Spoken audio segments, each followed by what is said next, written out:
Bonjour à tous et bienvenue sur Chess Me. Alors aujourd'hui je joue une nouvelle partie sur internet contre je pense un des auditeurs de la chaîne puisque d'abord c'est un pseudo français, ensuite il vient me défier donc voilà et il me pose déjà des problèmes.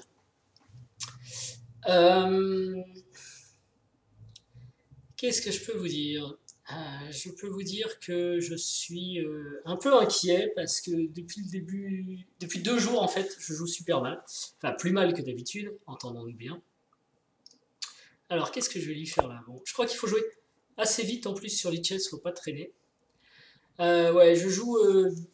Enfin, c'est pas que je joue mal, d'ailleurs, j'ai joué des parties que j'ai plutôt remportées, on va dire, mais. Alors attendez, parce qu'elle est intéressante cette partie. Je me mets à l'aise. C'est pas quelque chose qu'on joue assez souvent. Enfin, en tout cas, moi, c'est pas quelque chose que j'ai souvent rencontré. Donc, je peux partir sur du D5 et puis nous voilà dans une sorte de gambit dame inversée. J'ai envie de jouer E6.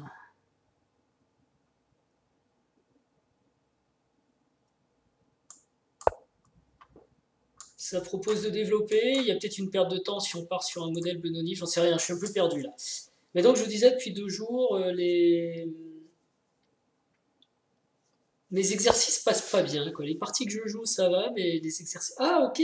Système de Londres à la finaude. Alors, avec E6.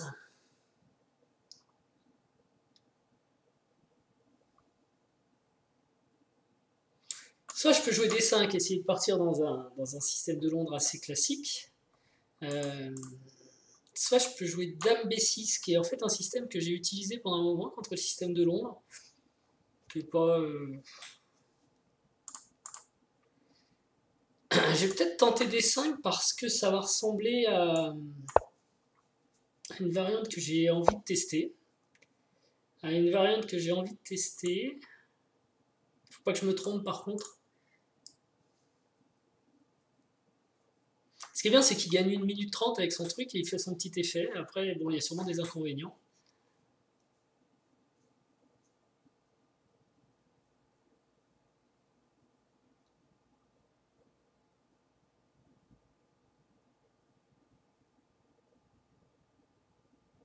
C'est quand cette variante? J'ai du mal à me souvenir.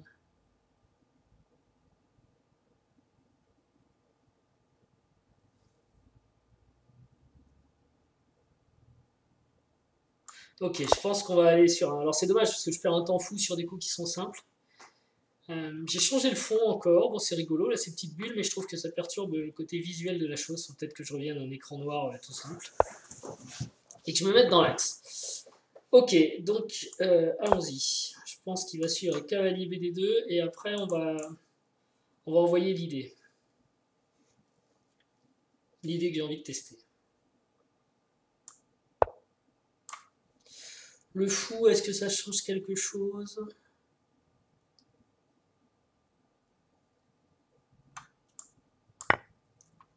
Normalement, c'est pion prend. Ça donne une case de retraite du fou. Alors, je dis c'est une variante que j'ai envie de tester tout simplement parce que j'ai vu un grand maître, j'ai oublié son nom, jouer cette variante en blitz et je me suis dit, bon, ça amène pas forcément le truc que je préfère, mais pourquoi pas essayer. On va voir. Il y a beaucoup. Alors, le système de Londres, c'est sympa pour les blancs parce que c'est assez solide, en tout cas sur les premiers coups, on est tranquille.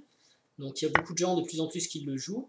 Mais en même temps, je trouve qu'il y a un petit inconvénient, c'est que les Noirs ont beaucoup de systèmes de défense. Et au final, on croit qu'on doit se préparer à quelque chose de simple parce qu'on joue le système de Londres avec les Blancs, c'est toujours les mêmes coups au début. Et au final, si vous voulez le faire sérieusement face à des forts joueurs, en fait, il y a énormément de variantes à voir parce que les Noirs ont des tonnes de systèmes de défense différents. Alors ça, par contre, je m'y attendais pas, je m'attendais plutôt à pion prend. Et je suis un peu surpris du coup de ce qui peut advenir sur cavalier H5, qui est le coup que je suis en train de regarder, parce que je m'attendais vraiment pas à ça. Sans doute fou G5, ok. Et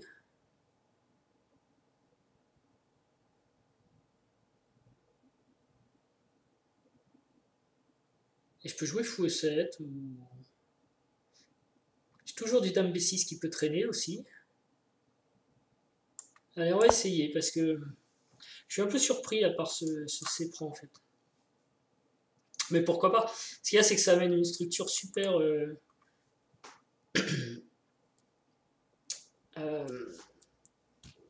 Comment on dit? Enfin, chaque camp a la même structure, c'est très équilibré en termes de structure de pion. Ah oui, j'ai peut-être joué un peu vite, j'ai aussi fou B4 du coup, échec. Voilà. Ça pouvait être un des problèmes. J'ai aussi cavalier B4, il y a plein de trucs en B4 en fait. Alors cavalier B4, bon je sais pas. Ouais, du coup il me donne le pion. Ouais, c'est vrai que fou B4 aurait peut-être pu... Donc je vais prendre la paire de fous et lui il va jouer pour la case de 5 en fait. Alors du coup si je joue fou ici, c'est sûr qu'il y a un cavalier qui va venir se planter là et je vais avoir des petits problèmes, je pourrais pas l'enlever. Faut que je pense à roquer vite parce que sinon il va y avoir ça qui va me tomber dessus. Du coup je pense que mon fou sera mieux en E7. Ouais, j'aime bien le fou en E7. Parce que ça empêche cavalier ici aussi. Ça ferme un peu aussi la colonne. Je ne sais pas si c'est le meilleur coup, mais voilà, dans cette cadence, c'est un coup qui est pas mal. Il va falloir que je rock, ça c'est sûr. Je peux peut-être jouer du cavalier B4. J'ai toujours dame B6 dans l'air. Mais franchement, avant d'attaquer, je vais d'abord rocker. Alors moi, j'ai plus de cavalier, donc il peut aussi jouer dame C2 pour attaquer H7. Mais alors dans ce cas-là, attention à cavalier B4. Peut-être dame A4 échec, fou D7. Ok, donc il change de plan, là il a joué une fois, il joue une deuxième fois. Son idée c'est sans doute de venir là. Est-ce que ça me crée une faiblesse? Pas sûr du tout. Il veut jouer cavalier E5, mais j'ai dame B6 qui est intéressant. Je pense que je vais suivre mon plan, je vais rocker. Hein. Voilà. Parce que franchement, fou prend, pion prend. Je pense que j'aurais pas trop de mal à pousser C5.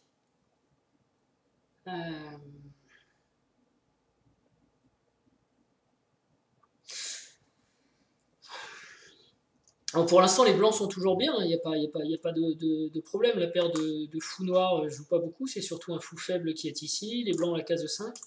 Mais je ne sais pas si les blancs ont choisi ici une bonne continuation. Et c'est-à-dire que je pense qu'ils pouvaient peut-être espérer plus de l'ouverture que ce qu'ils ont là.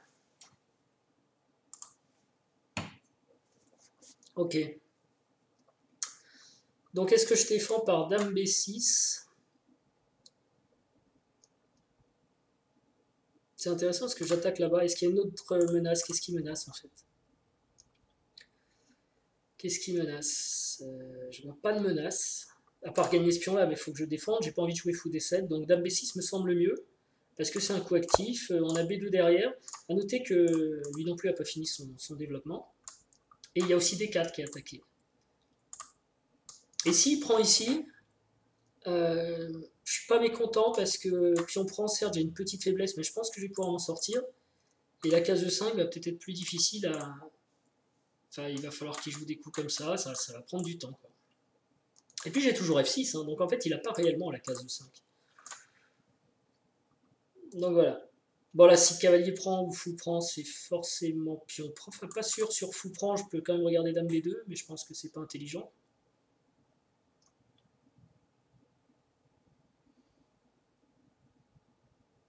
Non, je pense que le coup le plus simple, c'est pion prend. Ok, alors là, attention, il y a ce pion-là quand même. Est-ce que c'est grave? Est-ce que c'est pas grave? Pas prendre avec la dame, hein, bien sûr, parce que si dame prend, cavalier prend, dame prend, tour prend, quoique. Pion prend, fou prend, oui, il récupère. Mais par contre, si je prends avec le cavalier, qu'est-ce qui se passe? Madame est défendue, je vois pas de clouage. C'est une faute de sa part? Allez, on y va. J'ai confiance, bon c'est du calcul en deux coups, donc non plus il n'y a pas à avoir peur. Et c'est vrai qu'il n'a pas de faute case noire, donc il n'y a pas de tactique autour de ce trou-là. Donc pour moi il a perdu un pion, maintenant on va voir, peut-être je me suis trompé. Et ensuite, attention, parce que je vais chercher un deuxième pion, mais j'ai deux pièces qui ne sont pas développées. Lui, a priori, il a fini son développement. Donc je ne sais pas comment vous considérez ça, mais pour moi un pion d'avance, c'est vraiment pas la partie gagnée. C'est... allez, a priori j'ai au moins la nulle. C'est un peu comme ça que je le vois.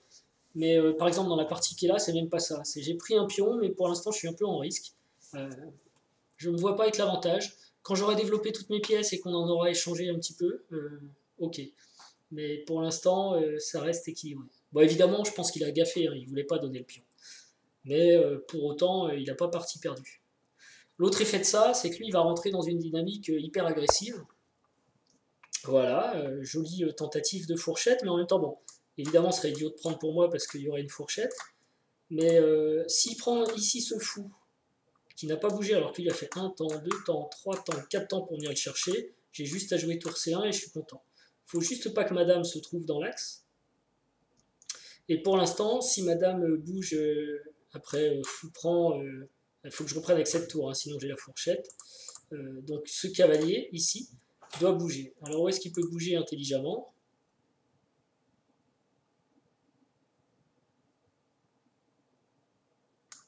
C'est soit F5, soit C6.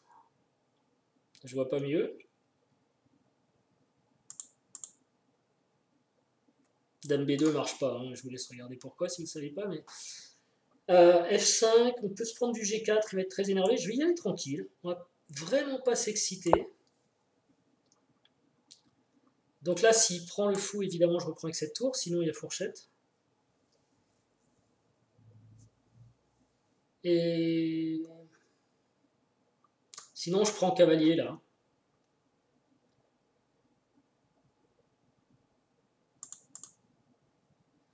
C'est peut-être un bon coup, un fou D7 pour compliquer, mais bon, le piège de la fourchette est facile à éviter. Et par contre, ça risque d'échanger une pièce. Alors ok, j'aurais pu la paire de fou. Donc ça enlève quelque chose, hein. Un pion plus la paire de fou, c'était génial. Un pion sans la paire de fou, bon, déjà c'est... Mais je reste avec un fou dans une position assez ouverte. Et puis, je disais, il y a 2 coups que j'avais un problème de développement. S'il prend ici, il règle mon problème de développement en quelque sorte. Ok, ma tour n'est pas sortie ici, mais j'avais et un tour et une fou, enfin, et un fou et une tour à sortir. J'aurais plus qu'une tour à sortir. Il aura consommé, je pense, beaucoup de temps à venir ici. Voilà, donc... Oh, pourquoi j'ai fait ça? Bon, ok. C'est pas du tout ce que je voulais faire. Donc j'abandonne. C'est n'importe quoi. C'est le problème des flèches. Quand on joue et qu'on fait des flèches... c'est le mousse slip, le fameux mousse slip, la glissade de mousse, ça m'arrive souvent. Et je perds beaucoup de points comme ça parce que tout simplement... mais c'est dommage parce que j'aurais bien aimé la jouer cette partie, elle m'intéressait. Bon, tant pis, ce sera le gâchis du jour. Je vous souhaite une bonne journée et je vous dis à bientôt.